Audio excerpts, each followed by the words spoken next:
Expressão cultural. A capoeira une arte marcial, música e dança de maneira singular. Também é um símbolo da resistência dos escravizados. A prática teve seu reconhecimento como patrimônio cultural imaterial da humanidade pela Unesco. Para falar do poder transformador da capoeira, hoje a Carvalho News recebe Anderson Fuiza, capoeirista renomado, cuja trajetória inspira os praticantes e admiradores dessa arte ancestral. Nesta entrevista, o Carioca compartilha suas experiências e perspectivas com a capoeira, destacando a importância da disciplina e do respeito dentro da roda. Além disso, ele também conversa sobre como a capoeira desempenha um papel fundamental na inclusão social. Bem-vindo, Anderson, e muito obrigado por colaborar conosco. Meu nome é Anderson Fiuza. Na capoeira eu sou conhecido como Louva-a-Deus. Atualmente eu sou contramestre do Grupo Capoeira Brasil, aqui do Rio de Janeiro. Pratico capoeira desde agosto de 1997. Comecei na Universidade Federal do Rio de Janeiro. Depois entrei numa academia do Grupo Capoeira Brasil, onde eu estou até hoje, no ano 2024. Anderson, conte-nos como iniciou o seu contato com a capoeira. É algo que se deu desde a infância? Bom, meu contato com a capoeira teve início em 1997, na Universidade Federal do Rio de Janeiro. Foi no meu primeiro período da Faculdade de Educação Física, quando eu peguei minha grade de horário e vi que tinha a disciplina Capoeira 1. De início eu fiquei meio apreensivo, porque eu nunca tinha praticado, né? Foi uma terça-feira, eu lembro, todos os detalhes. Primeiro dia de aula no ginásio de lutas da universidade. Eram mestres Oscar Aranha e os monitores Fábio e Danilo. E começou a aula, os educativos da ginga, deslocamento, bem básico. Eles explicaram rapidamente alguns fundamentos da capoeira. E no final do tempo, eles fizeram uma roda e todos os alunos tinham que só gingar, né, no meio da roda.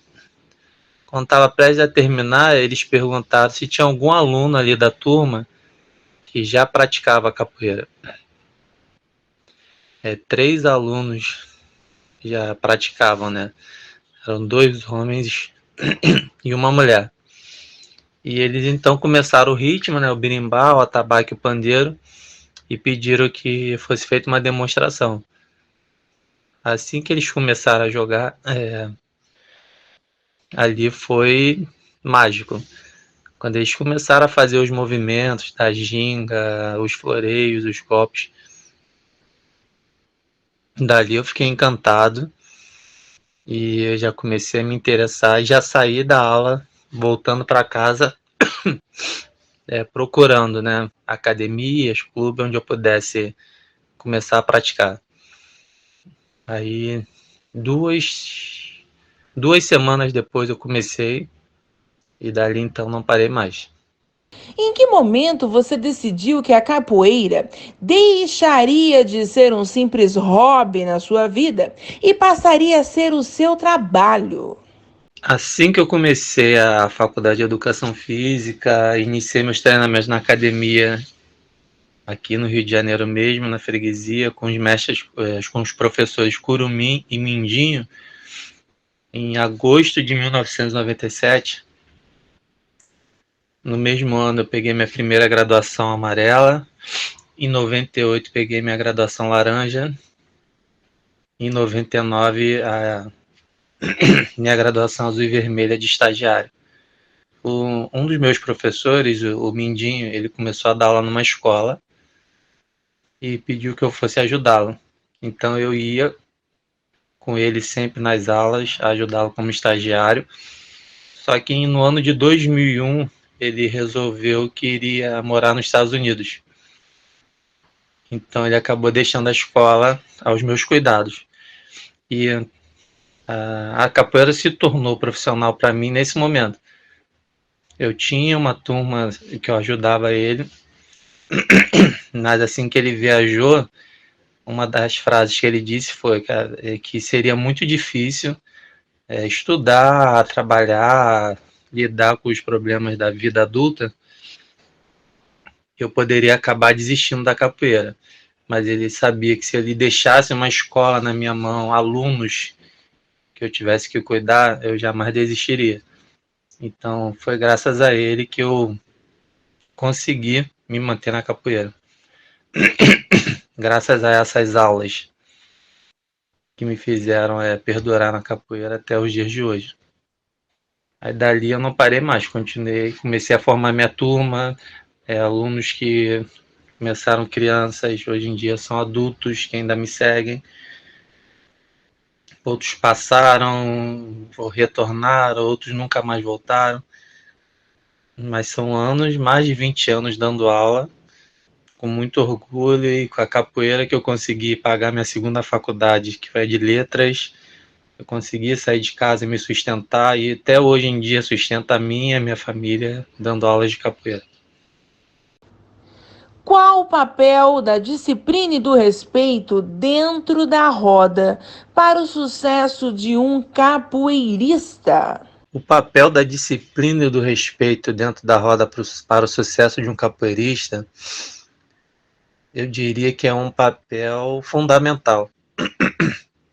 A capoeira é uma arte, né, que vem, uma arte histórica, né, que está ligada diretamente à história, né, do Brasil. Vem de uma manifestação de luta, ela teve muitos percalços, foi difícil, né? Então, a figura do mestre, eu acredito que seja diferente um pouquinho das outras artes marciais. Então, normalmente, na nossa sociedade, tudo aquilo que é velho acaba ficando obsoleto. Uma roupa velha, você descarta um móvel velho, um carro velho, e na capoeira é diferente. Né? Quanto mais velho, o mestre tem mais experiência e merece um respeito maior ainda. Então, você ser disciplinado a ponto de um jovem de 20 anos, muitas das vezes, vai respeitar um mestre que ele tem 50, 60, não tem a mesma mobilidade de antes, mas ele é respeitado por todo o seu conhecimento, toda a sua história. E isso faz você ser um bom capoeirista e alcançar, né, o sucesso e futuramente virar um mestre também. Então eu acho que dificilmente um capoeirista que não tem essa disciplina e esse respeito pela história da capoeira, pelos mais antigos, vai ter uma postura condizente dentro da roda, vai ser respeitado. Sem essa disciplina e sem esse respeito, eu acredito, pela minha opinião, que um capoeirista não consiga chegar ao sucesso, ser reconhecido pela comunidade da capoeira. Qual foi a experiência mais marcante que você teve ao longo de toda a sua jornada com a capoeira? A experiência mais marcante que eu tive ao longo da minha jornada na capoeira, eu acho que duas ficam praticamente empatadas. A primeira, com certeza, tem um valor sentimental maior, mas a segunda tem um valor profissional muito importante para mim. Eu sempre a capoeira, por ser um esporte, né, dinâmico em grupo, a gente não consegue fazer uma roda sozinho. A gente precisa dos amigos, dos alunos, para tocar o instrumento, para cantar, responder o coro, jogar, bater palma. Então, sempre que tinha algum evento, alguma apresentação, eu sempre tinha que ficar contando, né, com os meus colegas de treino para que a apresentação fosse um sucesso dentro das escolas que eu trabalhava. Então, a experiência mais marcante para mim, pelo lado pessoal, foi quando eu consegui fazer a minha primeira apresentação, minha primeira exibição, contando apenas com os meus alunos. Os meus alunos já tocavam, já cantavam, já jogavam, inclusive meus filhos. Então, hoje em dia, assim, eu tenho 4 filhos na capoeira, 4 netos na capoeira. Então, eu praticamente formo uma roda já só com a minha família. Então, a primeira vez que eu consegui fazer uma exibição, sem precisar contar com apoio externo de colegas, etc., só com os meus alunos, a minha família, aquilo foi de um orgulho, assim, muito grande, porque eu estava vendo uma continuação do que eu vinha fazendo, né? Comecei a ver um futuro melhor, né? Dentro do que acontecia. E a segunda recordação, uma experiência bem marcante, foi esse ano ainda, 2024, em um evento em Curitiba, que eu sempre admirei, que é um evento Capoeira Fazendo Escola, do Mestre Duende. Sempre admirei o trabalho dele, já fui ao evento como espectador, e em abril desse ano eu fui convidado para ir no evento como palestrante, para ministrar uma oficina sobre aulas de capoeira escolar, psicomotricidade, etc. Então, estar ali falando para um público onde que eu fazia parte do público e passar para o outro lado e falar para vários professores, instrutores de capoeira foi de uma emoção ímpar. Então, essas seriam as 2 experiências mais marcantes que eu já passei. Como você lida com o preconceito que ainda existe nos dias de hoje em relação à prática da capoeira? Como eu lido hoje em dia em relação ao preconceito contra a prática da capoeira? Eu confesso que eu venho colhendo frutos de mestres e professores que lutaram numa época bem complicada. No início da minha trajetória como capoeirista, eu passei por isso. Quando eu voltei da faculdade no segundo dia de aula falando que eu queria praticar capoeira, eu tinha acabado de fazer 18 anos, mas ainda morava com meus pais, ainda era sustentado por eles. E eu lembro que isso causou uma certa estranheza.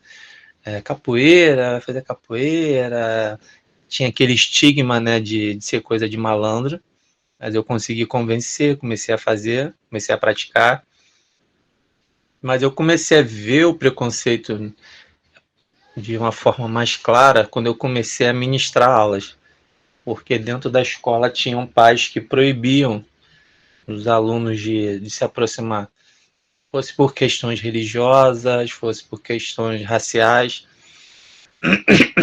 Então sempre tinha uma certa barreira. As meninas, no início, quando eu comecei a dar aula em 2001, não tinha praticamente meninas praticando. Os pais não permitiam, né? E o preconceito, na maioria das vezes, vinha por parte da religião.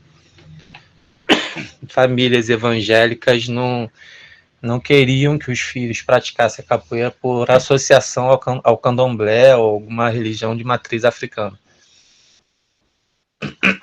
Então, a minha maneira de lidar com isso sempre foi com informação, tentando conversar, tentando fazer trabalhos, apresentações, trabalhos didáticos, conversando com as crianças, conversando com a equipe pedagógica, fazendo uma exposição onde reuniões onde os pais, os responsáveis da comunidade escolar, pudessem ver que a capoeira não é uma forma de religião. É uma prática, é uma arte, uma luta, faz parte da cultura do nosso Brasil, mas a principal forma de lidar com o preconceito que eu sempre tive, a principal arma sempre foi a informação. Tentava vencer e tento até hoje, promovendo informação. Hoje em dia, com alunos mais velhos, tá bem mais fácil. Hoje em dia eu tenho muitas meninas que praticam, já tem um bom tempo que eu não tenho um problema de pais de determinada religião que queiram impedir o filho de praticar, mas no início da minha carreira dando aula era mais complicado. Eu, pessoalmente, eu não passei por muito preconceito. Acredito por ser um homem branco, a coisa acaba ficando. Eu tenho essa clareza que eu sofro menos por isso. Infelizmente, ter que admitir que um professor de capoeira negro, né, ou de periferia, ou o que for, ele acaba sofre mais preconceito do que um professor branco. Então, acho que é um problema de todos nós. A gente tem que lutar contra isso com informação e respeito para que isso cesse, né? Que conselho você daria para quem está iniciando agora no mundo da capoeira? Pergunta sobre a capoeira ser um dos alicerces de inclusão social. De cara, a primeira coisa que me vem à mente é o meu próprio exemplo. Eu sempre fui um jovem tímido, com autoestima baixa, confiança quase zero. E desde que eu comecei a praticar capoeira, por volta dos meus 18 anos, assim, foi uma reviravolta, um giro total. Eu passei a ter mais amigos, passei a me relacionar melhor comigo mesmo, melhorei minha autoestima, minha autoimagem, né? Comecei a me inserir na sociedade de uma forma diferente do que eu fazia até então. E depois que eu comecei a ministrar aulas, eu comecei a ver mais ainda esse poder de inclusão social da capoeira. Poder ver jovens tímidos, que muitas vezes não tinham uma certa aptidão para nenhum esporte, ver que eles se encaixavam dentro da capoeira, na parte musical, na parte instrumental, na parte acrobática, na parte da luta. Né? Então você começa ali na roda, todo mundo é igual, todo mundo canta a mesma música, todo mundo joga o mesmo jogo, todo mundo participa. Né? Então, assim, eu já dei aula para adultos, crianças, adolescentes, idosos. Então, e a capoeira ela entra, né, em todos os lugares. Já fiz apresentações desde os lugares de classe mais alta do Rio de Janeiro, desde as classes mais desfavorecidas. Então, a capoeira para mim é uma ferramenta de inclusão social assim fortíssima. Quando você consegue trabalhar as músicas, a parte histórica, você leva história dentro das músicas, a parte cultural, você leva isso para diversos lugares e principalmente para as crianças, para os jovens, para os adultos, e faz eles se sentirem mais presentes, né? Confiantes, praticando uma arte que é genuinamente brasileira. Que conselho você daria para quem está iniciando agora no mundo da capoeira? Um conselho que eu daria para quem está iniciando agora no mundo da capoeira seria para olhar a nossa arte com mais cuidado. Eu acho que hoje em dia a capoeira tem uma vitrine muito maior, então, e ela acaba chamando a atenção. A primeira coisa que nos chama a atenção na capoeira são os movimentos, a estética dos movimentos alongados, as acrobacias, a parte atlética, né, que você fica espantado com aqueles movimentos dos capoeiristas. Mas um conselho que eu daria para quem está iniciando é olhar a nossa arte com mais carinho, com mais amplitude. Olhar e ver que a capoeira, além dessa parte estética linda que ela tem várias facetas, né? Você tem a parte instrumental,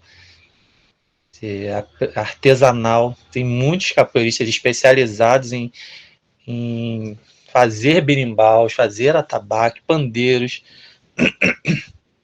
Outros exímios tocadores se especializaram em tocar instrumentos. Tem a parte musical dos cantadores. As pessoas que gostam de cantar têm uma excelente voz. Tem os compositores, tem muitos capoeiristas compondo músicas que retratam a história, né, da nossa sociedade. Tem a parte atlética, tem a parte luta. De uns 2 anos para cá, os campeonatos deram um boom muito grande, também visibilidade para a capoeira. E tem a parte profissional, que é você ministrar aulas, né? Então, assim, ela tem uma gama, um leque muito enorme que você pode se aprofundar. Então, meu conselho para os capoeiristas que estão iniciando hoje essa trajetória vejam isso, vejam o que vocês estão fazendo, eu não desmereço nenhuma arte, nenhum desporto que nós temos. Mas olha a capoeira como o nosso esporte genuinamente brasileiro, criado em solo brasileiro pelos escravizados africanos, uma, uma arte de muita luta, resistência, que passou por muitos problemas para ser reconhecida como é hoje pela Unesco como patrimônio. Então tem tudo isso que hoje em dia a capoeira conseguiu conquistar foi por muita luta, nunca foi fácil. Os mestres mais antigos que eu, eles sim passaram por poucas e boas. Então, eu acho que eu costumo dizer que hoje em dia, nós, professores, contramestres, mestres recém-formados, a gente está colhendo a parte muito boa que os mestres plantaram com muita luta há anos atrás. Então, eu acho que isso tem que ser respeitado e visto e valorizado. Então, esse seria o meu conselho. Olhem a capoeira de uma forma mais ampla e com muito carinho, porque foi fruto de muita luta. Hoje em dia, você poder praticar capoeira nas academias de qualquer lugar, de qualquer bairro, dentro das escolas, clubes, praças públicas. Então, esse seria meu conselho. Anderson, muito obrigado mais uma vez e desejamos muito sucesso na sua jornada.